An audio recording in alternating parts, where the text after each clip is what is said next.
شہزاد یہ حکومت حالانکہ کسی طرح ایبسولوٹلی لیکن کسی بھی طرح اس کے موقف کو اگر ہم جائز نہیں کہہ سکتے تو انفارچونیٹلی جو آج کی اپوزیشن ہے اور کل کی حکومت ہے یعنی پاکستان تحریک انصاف اس نے بھی اپنے بیانات سے یا اپنی چیزوں سے اس چیز کو کہا کہ اگر ہوتی ہے فون ٹیپنگ تو کوئی اس میں قباحت نہیں ہے, کوئی مسئلہ نہیں ہے, ہونی چاہیے. آج وہ اس چیز کے اوپر گلا کر رہے ہیں یا کہہ رہے ہیں اس کو کورٹ میں چیلنج کریں گے.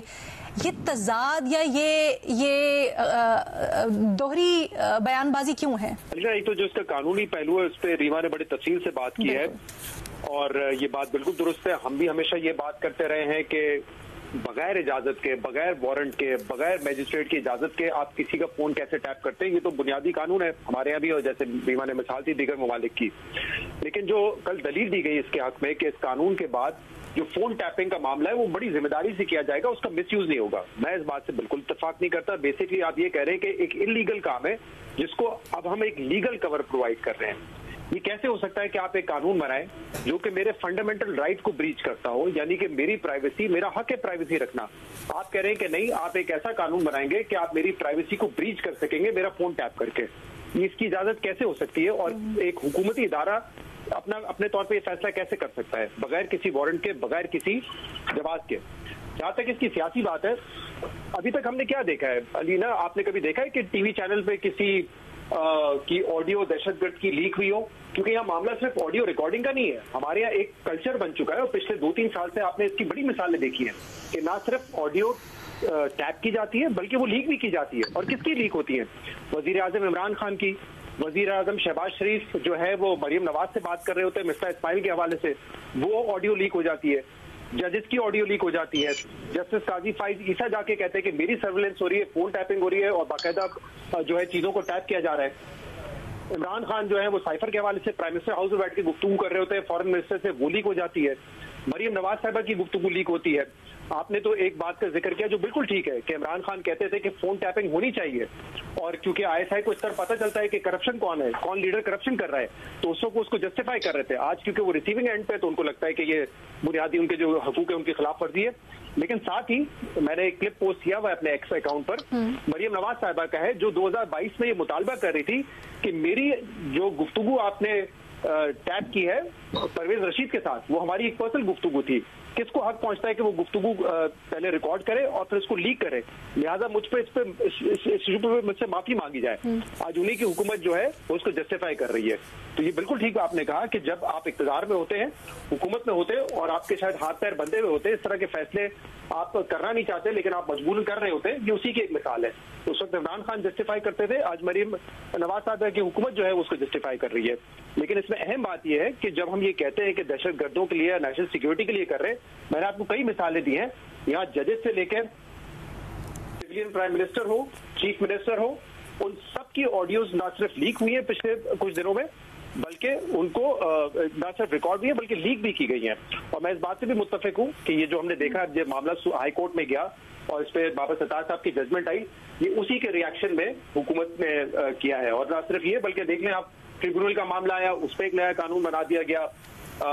یہاں پہ ریکارڈنگ کا معاملہ تھا تو اس پہ قانون بنا دیا گیا. تو یہ جو بھی اس وقت سپریم کورٹ سے یا ہائی کورٹ سے کوئی فیصلہ آ رہا ہوتا ہے, حکومت اس پہ رد عمل میں قانون بنا دیتی ہے اس کو نیوٹرلائز کرنے کے لیے. یہ پیٹرن جو ہے کافی پرومیننٹ ہے. سہیل وڑائے صاحب, آپ کی کیا رائے ہے؟ کیا ضرورت اس لیے پیش آئی اس وقت کیونکہ دہشت گردی کے خلاف جو جنگ اور آپریشن ہم کرنے بھی جا رہے ہیں, جسے حکومت جواز بنا رہی ہے اس کا, اس کی وجہ سے, یا پھر باقی تجزیہ کار جس طرف اشارہ کر رہے ہیں کہ اس کا غلط استعمال کہاں سیاسی پرپزز کے لیے ہو سکتا ہے, وہاں پر حکومت کوئی نہ کوئی لوپ ہول چھوڑی, اور کیوں؟ دیکھیں, پہلی تو بات جو صافی صاحب نے کہی ہے کہ بہت سارے کرائم میں اور خاص کر ٹیررزم میں اس کی ضرورت ہے, لیکن اس کو وہیں تک محدود رکھنے کی ضرورت ہے. جب یہ صحافیوں, سیاستدانوں اور جو باقی بیوروکریسی کے فون ٹیپ کیے جاتے ہیں, اس کا مقاصد تو ظاہر ہے سیاسی ہے اور اس لیے ظاہر ہے اس کی اجازت دی جاتی ہے. لیکن میرا بیسک جو اختلاف ہے وہ فلسفیانہ ہے, اور وہ فلسفیانہ یہ ہے کہ جو پابندیاں ہوتی ہیں نا, یہ ترقی نہیں ہونے دیتی. دنیا بھر میں جہاں جہاں ترقی ہوئی ہے وہاں لوگوں کو آزادیاں دی گئی ہیں، پرائیویٹ لائف کی، کلیکٹیو لائف کی، تخلیق کی، بات کرنے کی، بات سننے کی. یہاں بدقسمتی سے ہم 56 جو اسلامی ممالک ہیں جن میں سے پاکستان نسبتاً 1973 کے آئین کی وجہ سے نسبتاً بہتر تھا، ہم پھر انہی پابندیوں کی طرف جا رہے ہیں کہ ہر وہ چیز جس میں کوئی تھوڑی سی بھی آزادی ہے اس کو کرب کیا جا رہا ہے. آپ یہ سوچ لیں کہ اگر آپ پابندیاں لگائیں گے تو پھر پاکستان کی جو تھوڑی بہت ترقی کی امید تھی وہ بھی ختم ہو جائے گی. آپ نے سیاسی پابندیاں لگا رکھی ہیں، آپ نے معیشت کے اندر پابندیاں لگا رکھی ہیں، جمہوری آزادیوں پہ پابندیاں لگا رکھی ہیں، اب آپ لوگوں کی پرائیویٹ لائف پر بھی پابندیاں لگا رہے ہیں. تو اس سے تو آپ جو ایک مردہ معاشرے کو جنم دے رہے ہیں. کہاں دنیا میں ترقی ہوئی ہے جہاں آپ نے پابندیاں لگائی ہیں؟ آپ یورپ دیکھ لیں، جب اس پہ پابندیاں تھی اسی طرح کی، تو مذہبی پابندیاں، سیاسی پابندیاں، پرائیویٹ لائف پر پابندیاں، تو آپ نے دیکھا کہ ان کے ہاں ترقی کب آئی؟ جب انہوں نے آزادیاں دی. ٹھیک، تو اسی طرح ہمیں بھی پاکستان کے اندر ایک مجموعی طور پر سب سیاسی جماعتوں کو اور سب اداروں کو اس بات پر متفق ہونا چاہیے کہ پاکستان میں آزادیوں کی طرف اب سفر شروع کریں. سر بات آپ بالکل صحیح کہہ رہے ہیں، کم کریں. لیکن میرا ایک سوال ہے سر، اتنی تجربے کار ٹیم پر ہیپس سب سے جو سینئر لاٹ یا تجربے کار لاٹ ہے اس وقت وہ حکومت میں بیٹھی ہوئی ہے، ہم سب بات کر رہے ہیں، ہم سب اعتراض کر رہے ہیں کہ اس میں چیکس اینڈ بیلنسز کیوں نہیں دیے گئے، تو کیا ان کو نہیں پتا ان کی اس چیز سے رخ موڑنے کی وجہ کیا ہے، یہ چیکس اینڈ بیلنسز یا کوئی سیف گارڈز نہ دینے کی؟ کہ مجھے تو یہ لگتا ہے کہ جو موجودہ کابینہ ہے یہ ایک سیاسی کابینہ نہیں ہے، یہ ایک ٹیکنوکریٹ کابینہ ہے. آپ اس کو غور سے دیکھیں کہ اس میں ٹیکنوکریٹس کی تعداد سب سے زیادہ ہے، اور چونکہ یہ سیاسی نہیں ہے تو اس کے اندر وہ عوامی جذبات اور وہ عوامی خواہشات اور جمہوری جو رویہ ہے اس کی بھی کمی ہے. تو بنیادی طور پر آپ دیکھیں کہ پارلیمنٹ سے کتنے لوگ ہیں، جو قومی اسمبلی جو براہ راست منتخب ہوتی ہے، ساری کابینہ میں اس سے 4 یا 5 بندے ہیں ٹوٹل. تو باقی تو سارے کچھ سینٹ سے ہیں، کچھ ویسے ٹیکنوکریٹ ہیں، یہ سارے وہ شامل کیے گئے ہیں. تو اس لیے اس حکومت کی جو ساخت ہے مجھے تو اس پر بھی اعتراض ہے کہ آپ نے کروایا الیکشن ہے. پہلے تو الیکشن کے بارے میں بہت سارے معاملات خراب ہیں جن کے اوپر وضاحت کی ضرورت ہے. پھر آپ نے جو حکومت بنائی ہے وہ قومی اسمبلی میں سے نہیں بنائی. سب کے ذمہ دار تو شہباز شریف صاحب ہے نا، جو بھی حکومت کے نیچے فیصلہ ہوتا ہے، کابینہ جو بھی فیصلہ کرتی ہے اس کی ذمہ داری بہرحال شہباز شریف صاحب کے سر ہے.